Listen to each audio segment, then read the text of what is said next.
Morning student. Today our chapter 17 solar system, in which we are going to read about the constellation. Students, in winter or in summer, in any season, if you are just looking at the sky in night, you can see there are so many stars are present, and these stars are just appear that they are in a definite shape. So many shapes you can imagine, just like in clouds, you just imagine it. So these imaginary pattern are known as constellation. As you can see here, right? For centuries, people have been fascinated by the stars. They have named group of stars according to the shapes of pattern they seems to make. According to the shape or pattern they seems to make, means they are just appearing in a definite pattern. Okay, so the star forming a group that has a recognizable shape, means you just you can just imagine the shape of that particular stars, group of the stars, then that is known as constellation. A large group of stars is called a galaxy. If there are number of stars, means large group of stars are forming a definite pattern, then it is known as galaxy. Today, 88 constellation, overall 88 constellation are recognized. Our ancestors named them constellations after familiar object which they seemed to resemble. In this diagram, you can see there is Great Bear, Orion, and Cassia, and Leo Major. These are some examples of constellation in the night sky. In which the Orion is a constellation which is visible during the winter in the late evening. If you want to see Orion, then you have to just look at the sky in the late evening. You can see Orion. It is also called the hunter because you can see in this diagram its shape is just like a hunter. It is one of the magnificent constellation in the sky. It has 7 or 8 bright stars, in which the 3 middle stars represent the belt of the hunter. You can see there are belt of the hunter. The 4 bright stars appear to be arranged in the form of the quadrilateral. You can see here there are 4 stars are in the form of quadrilateral. Okay. The star Sirius, which is the brightest star in the sky, is very close to the constellation Orion. To locate the Sirius, imagine a straight line passing through the 3 middle star of the Orion and move your eyes to the left. This line will lead you a very bright star. This is Sirius.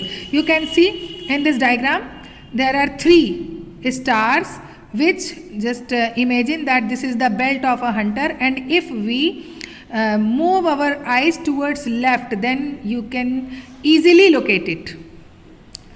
Another very striking constellation is the Great Bear. This is also an imaginary group of stars.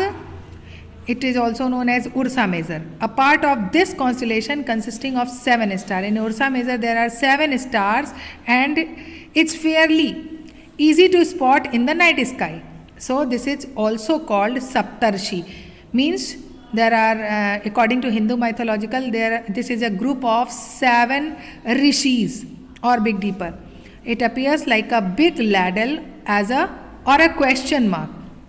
All of you have very well known that how you write the question mark. So these 7 stars in Saptarshi constellation, there are 7 stars which are arranged in a question mark like manner.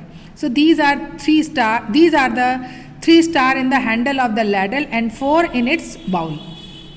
In question mark, you just make a bowl and after that ladder. So in the ladder there are 3 stars, while remaining stars are in bowl manner. It reminds a large question mark studded in the sky. A constellation usually visible in summer. It's Scorpio.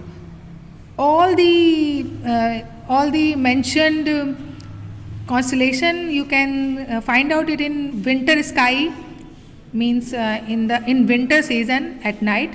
But Scorpio is a constellation, is one of the constellation which you can find in the summer.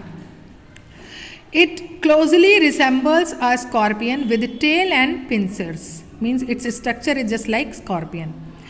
Now come on, the Cassiopeia.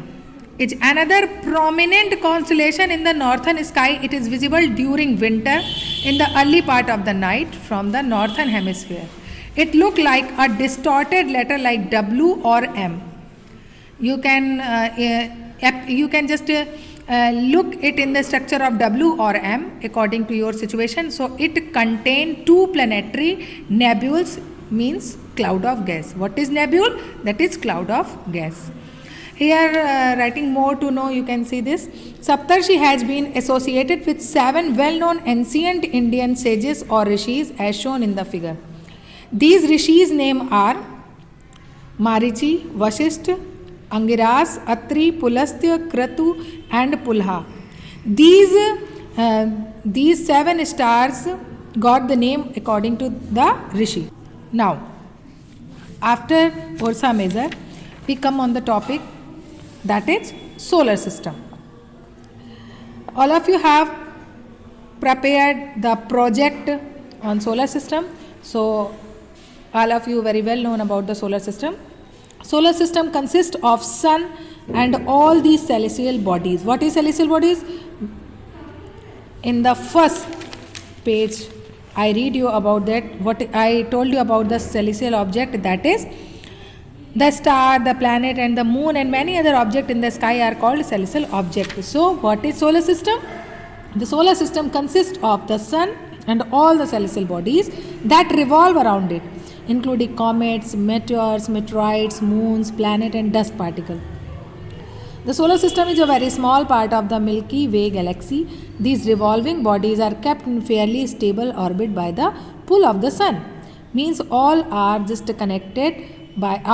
are connected by the sun with a pull.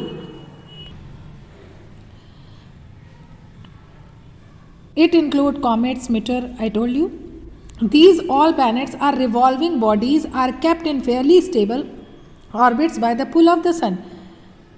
Means there is a pulling force by the sun by which these all planets are revolving in their orbits. The speed of the revolution of each body depends on the size of its orbit.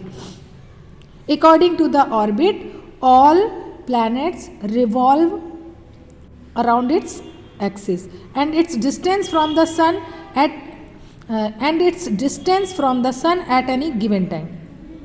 Planets close to the sun travel at a speed faster than close farther away, as they get more pull power by the sun. That's why the closest planet speed faster compared to the farthest planet. The sun and other stars that belong to the Milky Way revolve around the center of the sun. Around the galaxy. The entire solar system is moving along with the sun in its orbit. The sun revolves slowly in a counterclockwise direction. In this diagram you can see that this is sun, after that Venus, then Earth, then Mars.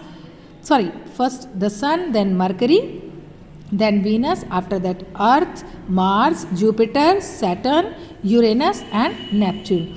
These closest planets are moving faster compared to these farthest planets. That's why these planets are also known as inner planets, and these are Jovian planets. Now come on this table. This is a table in which you can see there are Mercury. This is the planet, first planet, and Mercury's diameter is 4880 and its distance from the sun is 58 into 10 to the power 6. While time, look here. Now you just look here, what is the difference between period of revolution and what is the and period of rotation. Period of revolution means this is the time of a planet. The period of revolution the time taken by a planet around the sun. That is known as period of revolution. While the time taken to turn once on its axis, that is period of rotation, means to say that planet just turn one round on its axis. This time period is known as rotation, while the planets revolving around the sun, that is known as period of revolution. I hope you all understand this, and there are table in which you can read each planet's diameter, its distance from the sun, its revolution and its rotation period, as well as the number of satellites present in a particular planet. I hope you all understand. Read this. If you have any queries, then you can ask it to me in my Zoom class. Okay, bye bye.